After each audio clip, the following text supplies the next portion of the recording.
Estou eu, J. Lima, o Jumentinho Amarelo, para falar sobre a explosão que aconteceu hoje em Beirute. E eu tenho aqui informações para vocês aí do Líbano, se realmente foi uma explosão, se foi um atentado, se não foi atentado, o que realmente aconteceu no Líbano. Então a gente vai entender isso, as últimas informações, e entender a política, entender um pouco daquele povo. Eu estou aqui com o meu amigo historiador, o professor Helder.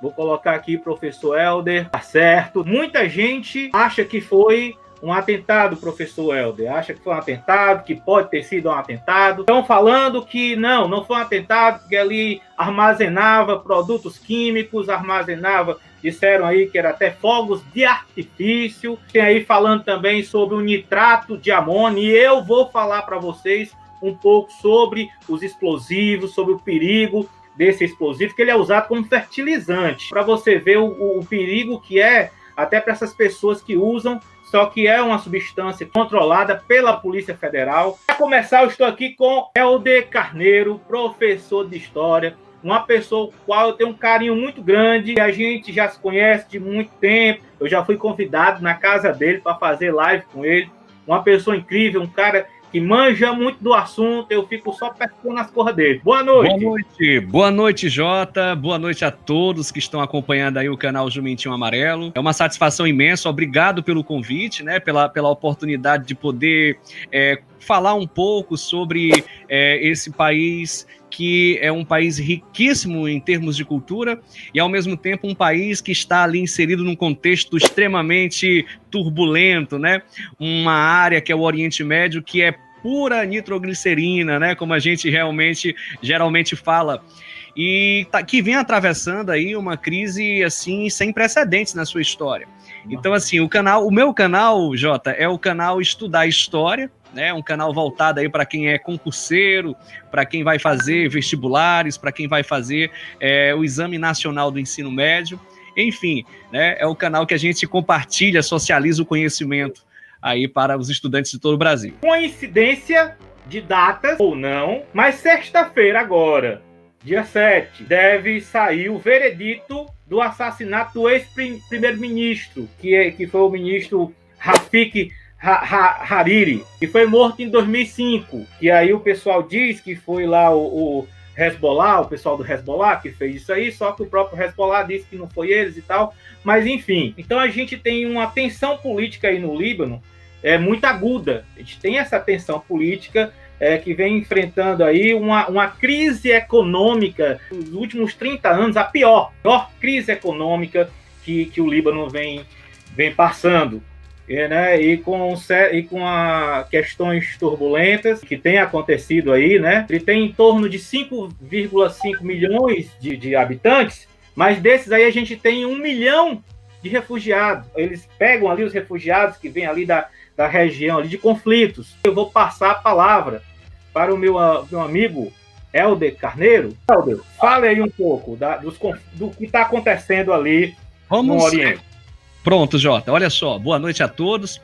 É muito importante a gente contextualizar, né, um pouco o que está acontecendo hoje, né, ou seja, atualmente no Líbano, tá certo? O Líbano, ele vem atravessando uma crise econômica já há décadas, viu, Jota? Importante ressaltar isso.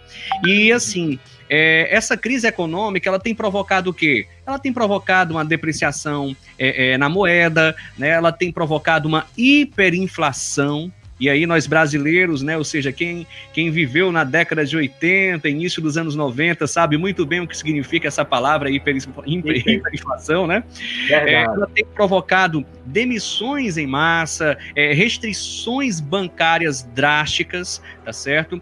Ou seja, realmente a situação, ela não é nada boa, né? Somando-se a toda essa contextualização econômica, que não é das melhores, como a gente sabe perfeitamente, a gente também percebe que o país vem passando por uma crise política, né? No final do ano passado, nós tivemos aí praticamente, né, a demissão do primeiro-ministro, e isso, de fato, gera toda uma insatisfação dentro do país e, né, prolonga ainda mais a crise, porque a crise econômica, ela acaba influenciando também na crise política. A gente sabe que o Líbano também é um país que tem recebido muitos refugiados, né, ali dentro do Oriente Médio, muitos refugiados sírios, e tem uma população que é bem dividida do ponto de vista religioso, Jota. Para você ter uma ideia, a população libanesa ali praticamente ela é composta no seguinte padrão. Você tem ali mais ou menos 36% de cristãos, né? A maioria desses cristãos católicos, tá certo? A gente tem ali em torno de 28% de muçulmanos sunitas, olha aí, né? A gente tem mais ou menos ali também 28% de muçulmanos xiitas, além, é claro, de várias minorias religiosas, né?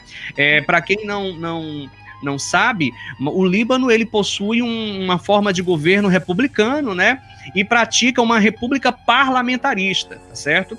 E essas religiões, elas de fato, elas dividem o poder dentro do Líbano. Para você ter uma ideia, o presidente da República, né, ele é eleito indiretamente por uma assembleia. E detalhe, esse presidente, ele é sempre, já num acordo ali, né, intercomunitário, digamos assim, ele é sempre o quê? Um cristão. O primeiro-ministro, que é o chefe de governo, ele também é eleito, mas ele é sempre um muçulmano sunita. Olha aí. E o presidente da assembleia, né, dentro do Líbano, é sempre um muçulmano xiita. Então você tem toda essa configuração, né? Sem sombra de dúvidas, viu, Jota, e a todos os que estão nos ouvindo, isso tem contribuído muito para essa crise política, porque há uma disputa de poder muito forte, né? Muito forte mesmo. E detalhe, é um país que historicamente, né, já passou por muita coisa. Por exemplo, passou por uma guerra civil. Uma guerra civil de 1975 até 1990, a gente tem praticamente uma guerra que devastou praticamente, né, o país e que deixou, sem sombra de dúvidas, sequelas gravíssimas, né? Para você ter uma ideia, em várias regiões falta energia, falta água potável, né? Falta rede de internet, né? Você tem ali uma coleta de lixo que é considerada péssima. Então, assim, tudo isso dificulta ainda mais a vida dos libaneses. Então, é muito importante. E uma coisa tem piorado ainda mais esse cenário. Eu sei que quando a gente fala assim, talvez os ouvintes aqui do canal Jumentinho Amarelo até possam imaginar, poxa, mas ainda tem coisa que piora ainda? Tem, né? E o que é que tem piorado ainda mais a situação? Sem sombra de dúvidas, né? Essa crescente chegada de refugiados. Isso agravou a crise social. Ou seja, estamos falando de um país que passa por uma crise econômica, uma crise política e uma crise social. E aí, pessoal, fora isso, né, ainda temos, né, a situação no contexto geopolítico, porque você tem ali um país que sofre também impactos diretos, que envolvem a Arábia Saudita, que envolve o Irã, que está ali do lado, que envolve Israel. Então, tudo isso faz com que a panela de pressão realmente fique ainda mais, como é que eu posso dizer, né? Ainda mais quente, né? A pressão ali. E no caso de uma explosão, gente, hoje aconteceu, eu me senti hoje, professor Helder, quando a gente estava lá em setembro de 2011, quando a gente viu as torres, imediatamente ninguém sabia se foi um acidente.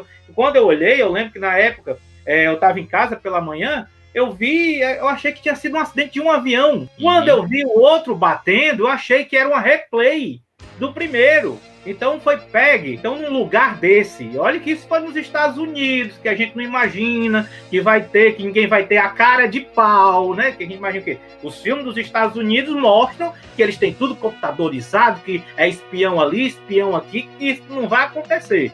Só que aconteceu.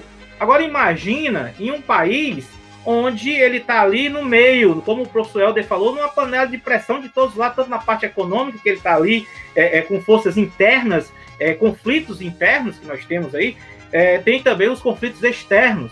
Então acontece algo desse, uma explosão dessa, gente, desculpa, mas a primeira coisa que vem na nossa cabeça é que foi, cara, foi um atentado. Principalmente que eu estou dizendo, sexta-feira agora, a decisão sobre o assassinato do ex-primeiro-ministro, que esse primeiro-ministro é de uma família muito rica, que morreu, é de uma família muito rica, uma família que ganhou bastante dinheiro na reconstrução aí do Líbano, né? Eles faziam aí meio que um intermediário, essa família, que o Hariri, o Hariri, é o nome assim mesmo, né? O Hariri aí, ele era de uma família em que eles faziam intermédio da Arábia Saudita e a reconstrução do país, do Estado, né? E eles ganharam muito dinheiro. Então, politicamente, eles têm uma força muito grande. Politicamente, uma pequena observação, viu, Jota? Para todos os seus ouvintes, é que assim, lá no Líbano, como eu falei, né, toda essa configuração religiosa, é importante ressaltar que cada um desses componentes, ele possui um protetor externo. Por exemplo, os cristãos, né?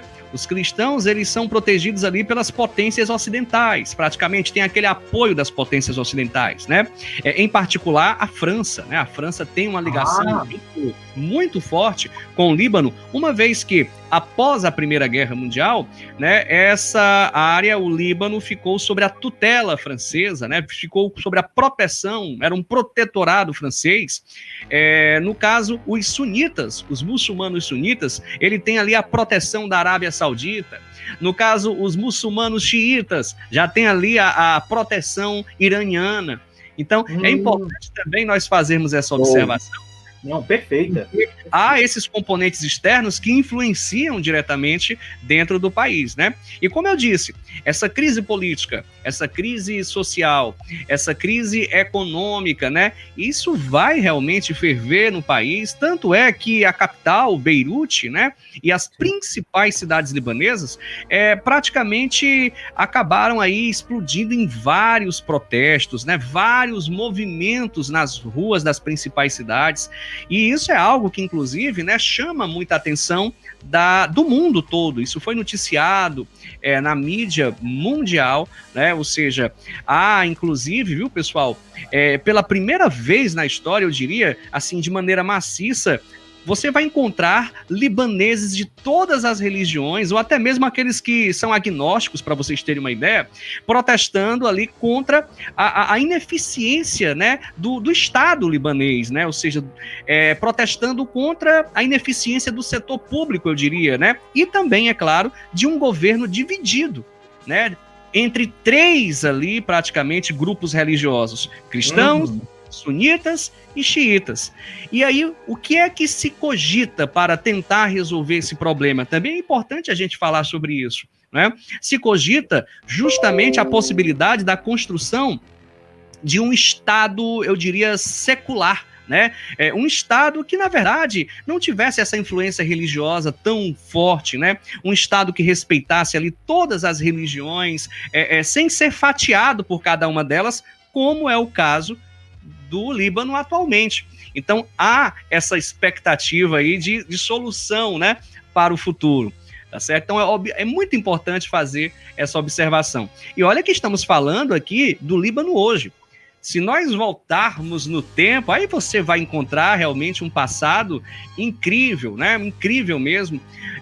Não sei se os seus ouvintes sabiam, mas praticamente o povo libanês, que evidentemente tem suas origens ali. O Líbano foi o palco da antiga, foi justamente o local da antiga Fenícia, né? O antigo povo fenício, para quem não sabe, foi o povo que inventou o alfabeto. Olha só, o alfabeto que acabou dando origem aí, né, que foi depois copiado ali pelos gregos, influenciou os gregos, que influenciou os romanos, e que acabou dando origem a esse alfabeto que a gente tem hoje. Então, o legado cultural, né, do antigo povo fenício é algo realmente importante. Tanto é que, além do alfabeto, né, o outro legado importante dessa civilização, Jota, a capacidade de navegação. Eles eram os senhores dos mares da antiguidade, né? Então, é uma história realmente, assim, impressionante, né? Impressionante. Então, assim, o Líbano é um uma nação, né, de um povo, eu diria, aventureiro no sentido de ousado, de ter coragem, né? De um povo comerciante, porque ali você vai ter também muitas contribuições, né, do povo árabe. Importante ressaltar que isso marca profundamente o país, né? Então é muito importante, ó, só para a gente deixar claro aqui, já à vontade, né, irmão. Terminando esse tópico, para você ter uma ideia, de 1516 até praticamente ali, pessoal, a Primeira Guerra Mundial, aquele território vai ficar sob a tutela, né, do antigo Império Otomano. E aí vem a Primeira Guerra Mundial, aí após a Primeira Guerra esse império ele é fragmentado, e aí o Líbano ele acaba ficando sobre a tutela francesa, como a gente havia dito ainda há pouco, né? E essa tutela se estendeu até ali 1943, mais ou menos, que é quando o país alcança sua independência. Tá certo? Então, assim, a história libanesa é uma história realmente, assim, fantástica. Fantástica, incrível. E tem muitos vínculos com o Brasil, porque nós temos comunidades libanesas no Brasil, ali no Rio de Janeiro, São Paulo, ali em Santos, principalmente, né? Tem um grupo, né? Aliás, tem os grupos libaneses no Brasil, são bastante atuantes, fortes. Importante fazer essa referência também. Eu quero dizer, você que viu que na hora da explosão a gente teve um primeiro momento que saiu uma fumaça, aquela fumaça ali que teve uma progressão, ela foi acinzentada e teve uma progressão, e teve ali como se fossem uns fogos de artifício. Você olhava ali, teve uma certa luminosidade. Aí, olha, depois que apareceu isso, foi que teve uma explosão maior. Para a gente que é da área, tem pessoas que trabalham com isso. Eu não trabalho com explosivo. Nunca trabalhei com explosivo. Porém, minha formação é em química. Então, a gente vê a teoria disso. É engraçado que, assim, quando eu chego hoje em dia, não, mas quando eu era mais jovem, que eu chegava no lugar e dizia assim, não, eu sou químico. A pessoa perguntava duas coisas. Uma era se eu sabia fazer explosivo. E a outra era se eu sabia fazer droga. Sempre vinha essas duas perguntas.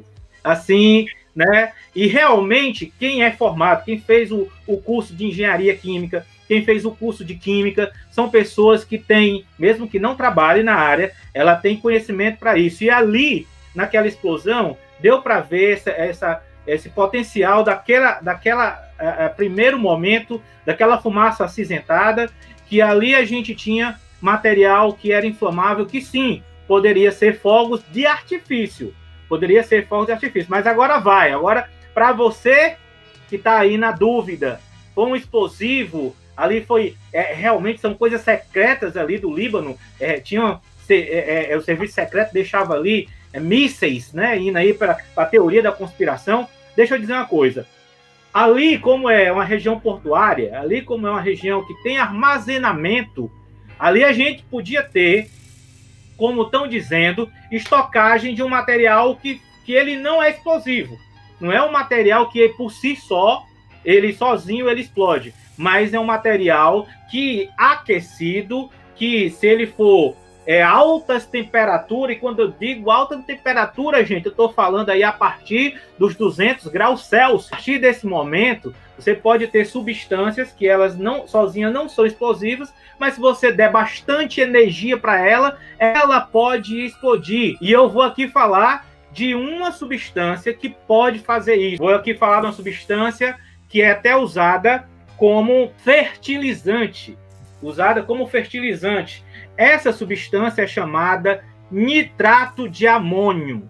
Nitrato de amônio é uma substância que é usada como fertilizante, tá? Que ela chegando aí a partir dos seus 200 graus, chegando a 290 graus Celsius, você pode ter uma explosão, pode explodir. A amônia em si, que a gente chama de amônia anidra, a própria amônia, se ela estiver misturada com gás, com ar, o atmosférico, a própria amônia, ela pode explodir se ela estiver numa concentração de 16 a uns 25%. Ela pode explodir. Então, se eu tenho ali, eu não sei o que tinha, o próprio presidente, tá dizendo que pode ter sido uma grande concentração há muito tempo que o pessoal estava aguardando lá o nitrato de amônio. né? O pessoal que é da área da explosivo não gosta nem de falar certos termos para não colocar a população, porque pode ser usado para o bem ou para o mal. Né? Eu estou aqui falando que o nitrato de amônio é uma coisa usada como fertilizante, mas pode ser usado para fazer explosivo. Agora, claro que existe aí toda uma teoria por trás. Você não vai pegar só o nitrato de amônio e ficar aquecendo lá, não. Mas você tem aí essa situação, esse lugar não era um lugar para guardar nitrato de amônio. O nitrato de amônio, assim como outros explosivos, tem que ter um lugar correto para armazenamento. Então, sim, o presidente, aí como ministro da Saúde também, que engraçado que o ministro da Saúde falou bastante, eu fiquei até assim, vale esse ministro da Saúde, ele é impotente, viu? Que assim que aconteceu, né, foi assim que aconteceu a explosão, aí eu fui atrás de saber quem é que estava falando, ministro da Saúde. Aí eu fiquei assim, ministro da Saúde? Aí beleza, aí depois outra vez, o ministro da Saúde disse, de novo. Aí eu fui ver outra reportagem, porque o ministro da Saúde, rapaz, esse ministro da Saúde, o cabo é invocado, viu? Porque ninguém fala, tem outro ministro, não é só o da Saúde. Aí eu vi que esse ministro da Saúde dizendo sobre que aquela região pode ter acontecido essa explosão, porque é uma região portuária, e pode ter ali guardado coisas que a gente pode ter explosivos, além do nitrato. A gente pode ter explosivos que a gente chama aqui heterogêneo, a pólvora é um explosivo heterogêneo. Heterogêneo por quê? Porque sozinho não explodem. Explosivos heterogêneos são aqueles explosivos que sozinho eles não explodem. Nós temos também o anfo. O anfo é um tipo de explosivo que a gente pode chamar de heterogêneo, tá? Os homogêneos, que é aquele que sozinho, embora precise de uma ignição, explode. É o trinitrotolueno, que o pessoal chama de TNT.